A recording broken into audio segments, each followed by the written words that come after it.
વાચીની દેવી. લેખક ધૂમકેતુ. પ્રકરણ 31. તે રાત્રે શું થયું?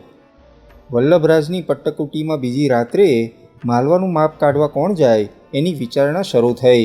દુર્લભરાજ, રાણોજી, રણરંગ, વલ્લભ અને દામોદર સૌ મંત્રણામાં પડી ગયા. સિંધુરાજ લડાઈ માટે આવ્યો હતો એ હવે ચોક્કસ હતું. એનું જબરજસ્ત ગજસૈન્ય આવ્યું હતું. યુવરાજ ભોજરાજ આવ્યો હતો. મંત્રીશ્વર યશોભટ્ટ પણ સાથે હતો. હંમેશ રાત્રે કવિસભા થતી. નૃત્યાંગનાઓ નૃત્ય કરતી. અવંતી સભાને શોભે એવી કાવ્યશાસ્ત્ર વિનોદની વાણી રેલાતી. માત્ર કઈ ક્ષણે એ ઘા મારશે, ક્યાં ઘા મારશે ને કઈ તરફ આગળ વધશે એનો નિર્ણય અતિ ગુપ્ત હતો. એ લાટ વીંધીને કોંકણ કર્ણાટક તરફ ધસી જવા આવ્યો છે કે ખેટક મંડળ ઉપર એની દ્રષ્ટિ છે ને પાટણ ઉપર આવી રહ્યો છે કે માત્ર દેખાવ કરે છે એ વાતની લેશ પણ ગંધ હજી મળી શકતી ન હતી. અને એ ન મળે ત્યાં સુધી આગળ કે પાછળ ક્યાંય જવાય તેમ ન હતું. મહારાજ ચામુંડની જાત્રા આગળ વધે ને એની પાછળ પાછળ પટ્ટણીઓનું સૈન્ય જતું રહે એવો અંતે નિર્ણય થયો. એ પ્રમાણે રાત્રે મહારાજ ચામુંડનો મુકામ ઉપડ્યો. છત્ર, ચામર, ગજ, ઘોડા, પાલખી ભવ્યતાથી જાત્રા શરૂ થઈ. એની પાછળ પાછળ ચુનંદા ઘોડેસવારોને લઈને વલ્લભ જઈ રહ્યો હતો. દુર્લભ મુખ્ય સેના સાથે પાછળ રહ્યો. એક મુકામ જેટલું આગળ વધ્યા પછી વલ્લભને અટકવાનું હતું. પછી બીજા દિવસે પ્રભાતે મહારાજ આગળ વધે તે પહેલાં દામોદર અવંતી સભામાં જાય ને ત્યાંનું માપ કાઢી આવે. ત્યાર પછી જ મહારાજ આગળ વધે એવો નિર્ણય થયો હતો. મહારાજનું અપમાન થાય તો યુદ્ધ અનિવાર્ય બની જતું હતું. એટલા માટે અત્યંત સાવચેતીથી રસ્તો કાઢવાનો હતો. મહારાજની જાત્રાથી માલવાનું માપ પ્રથમ કાઢ્યા પછી જ માર્ગ લેવાનો હતો. એકાદ મુકામ આગળ વધી વલ્લભરાજે થોભવાની આજ્ઞા આપી. સૌના મુકામ પડી ગયા. થોડી વારમાં તો ત્યાં ગાઢ શાંતિ ફેલાઈ ગઈ. વહેલી સવારે દામોદર જાગી ગયો. એની પટ્ટીકુટ્ટી પાસેથી કોઈનો ઉતાવળો પગરવ જતો એને સંભળાયો. એ એકદમ બહાર નીકળ્યો, પણ સર્વત્ર હજી અંધકાર છવાયો હતો. દૂર દૂર સળગતા એક ચોકીદારી તાપણા સિવાય બીજા કોઈ સ્થળે કોઈ જાગતું ન હતું. દામોદરને મનમાં શંકા પડી. તે 2 ઘડી જમીન સરસો સૂઈ ગયો. થોડી વાર તો કંઈ સંભળાયું નહીં. સગળે શાંતિ હતી. અચાનક એનાથી થોડે દૂર એક સહેજ અવાજ એણે પકડ્યો. સોનેરી ઘૂઘરીઓ જરાક ઝંકાર કરીને તરત શાંત થઈ ગઈ. એણે પોતાનો જ શ્વાસ પણ થંભાવી દીધો. એટલામાં કોઈકને ગુપચૂપ પોતાની જ પટ્ટીકુટીમાં પ્રવેશ કરતું જોઈને તો એ સ્તબ્ધ થઈ ગયો. થોડી જ વારમાં જેણે પ્રવેશ કર્યો હતો તે પાછું ફરતું લાગ્યું. એક અત્યંત આછી પંખીની બોલી હોય તેવી તીણી સુરાવલી આવી. એક ક્ષણમાં કોઈક પાસેના ઝાડ ઉપરથી ઉતરતું લાગ્યું. કેમ? ઉતરનારે આવીને ધીમેથી પૂછ્યું. એ તો સાળો જાદુગર છે, એ અહીં નથી. નથી? શું કહે છે? પણ ત્યારે ગયો ક્યાં? માલવ સભામાં એ જઈ જ ન શકે ને મહારાજ. મહારાજ તો ઠીક, પણ આને રોકી રાખ્યો હોત. દામોદર સ્તબ્ધ થઈ ગયો. અવાજ મલ્લહનો હતો. જવાબ આપનારને તો એ તરત કળી ગયો. નટ્ટાદેવી સાથે કોઈક સંકેત આજ નક્કી થયો હતો. એણે ધાર્યું હતું કે નટ્ટાદેવી હજી ઘા મારવાની તૈયારી કરશે તે પહેલાં એને પકડી લેવાશે.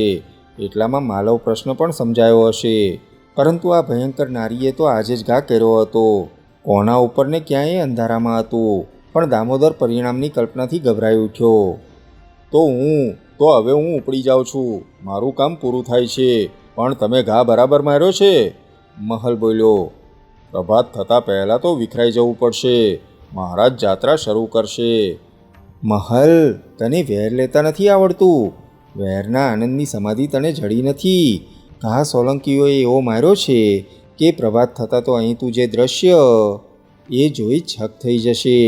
તું નારીને ઓળખતો લાગતો નથી, અને એમાં પણ એરણપલ્લીની. દામોદર એક ઘડીભર તો જળ જેવો જ થઈ ગયો. આ નારી! એને સાંભળ્યું ને એ ધ્રુજી ગયો. આ વિષનારી અત્યારે એની પટ્ટકુટીમાં પણ એને ઝડપી લેવા માટે જ આવી હતી. આ નારીએ શું કરી નાખ્યું હશે એની વિચારણા કરતાં એના ગાત્ર માત્ર ઢીલા પડી ગયા. મહલ, હવે જાત્રા થઈ રહી. ચામુંડ ગયો. નટ્ટાદેવીના અવાજમાં ભયંકર આનંદ ફેલાઈ રહ્યો હતો. દામોદર સાંભળતા થરથરી ઉઠ્યો. ગયો? ક્યાં? ગયો પરલોકમાં. નટ્ટાદેવીના શબ્દમાંથી પણ જાણે વિષની કૂંપી ટપકતી હતી. એની પટ્ટકુટીમાં જઈને હમણાં જ હું ચાલી આવું છું ને. મેં જે વિષ શરીરમાં સિંચ્યું છે ને મહલ, એ કંઈ સામાન્ય વિષ નથી. હોઠથી હોઠ અડે, એક આલિંગન માત્ર થાય, ત્યાં પુરુષ ન હોય, કેવળ પથરો પડ્યો હોય. ચામુંડ ગયો ને આને લેવો તો, પણ એ સાળો ભાગી ગયો લાગે છે. તું સમાચાર પહોંચાડી દે માલવ સેનામાં કે હવે આ સૈન્ય પડ્યું છે રાજા વિનાનું, એના ઉપર ઘા કરો એટલે છિન્ન ભિન્ન. એ જ વખતે જેમ ગરુડ પંખી આકાશમાંથી ઝડપ મારે એમ કોઈ ભયંકર ઝડપ મહલ ઉપર આવી પડી. એના ગળા ઉપર કોઈ જબરજસ્ત હાથની ભીંસ પડી ગઈ હતી. મહલ ભોં ભેગો થઈ ગયો હતો. તે નીચે તરફડિયા મારતો હતો. સાળા ચાંડાલ, તું માળવાનો અહીં દાદા બાપુને મારવા આવ્યો હતો એમ? સાળા તું, જેને દાદા બાપુએ હર હંમેશ સોને રૂપે નવરાવ્યો હતો, એ તું ચાંડાળ? મહલના ગળા ઉપર પ્રચંડ ભીંસ વધુ દ્રઢ થતી ગઈ. નટ્ટાદેવી એ તકનો લાભ લઈ ભાગવા જતી હતી, પણ ભીમદેવના છેલ્લા શબ્દે એના પગ પૃથ્વી સાથે જડી દીધા. તું દાદા બાપુનો વિશ્વાસઘાત કરતો તો તું? દાદા બાપુ તો એ મજા કરે, ને તું જો આ મર્યો. દાદા બાપુ તો એ મજા કરે. પગ ભાંગી ગયા હોય તેમ નટ્ટાદેવીએ સાંભળતા જ જોરથી ત્યાં પટકાઈ પડી. એના ઉપર કોઈનું ધ્યાન ન હતું. ચામુંડ જીવતો છે એ સમાચારે એનું હૃદય ભાંગી નાખ્યું હતું. જેમ પથરો પડે એમ એ ધબ દઈને નીચે પડી ગઈ. એનું સઘળું જોર જાણે તૂટી ગયું હતું. દામોદર તરત ઊભો થયો. અલ્યા કોણ એ? મહારાજ કોણ છે? ભીમદેવ કુમાર, પ્રભુ શું છે? તે આગળ વધ્યો. કોણ છે? કોણ છે ત્યાં અંધારામાં? તેણે પોતાનો શંખ ફૂંક્યો. અરે કોણ છે? દામોદર મહેતા.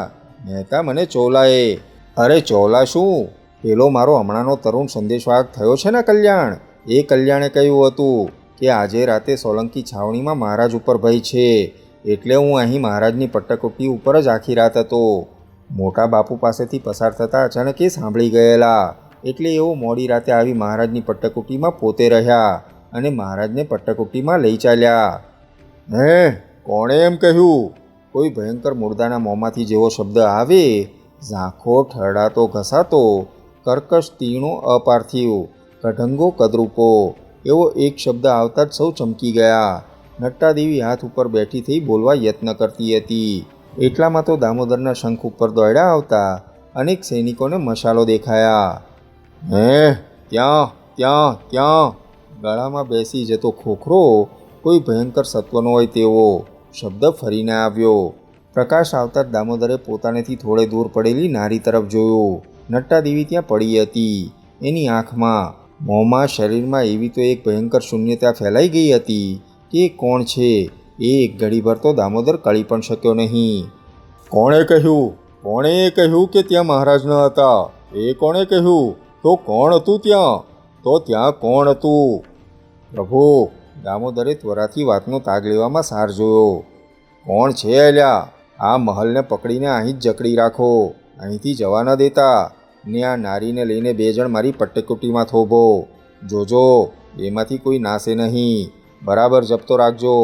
પ્રભુ, આપણે ચાલો મહારાજની પટ્ટકુટી તરફ, બીજા કોઈનું કામ નથી.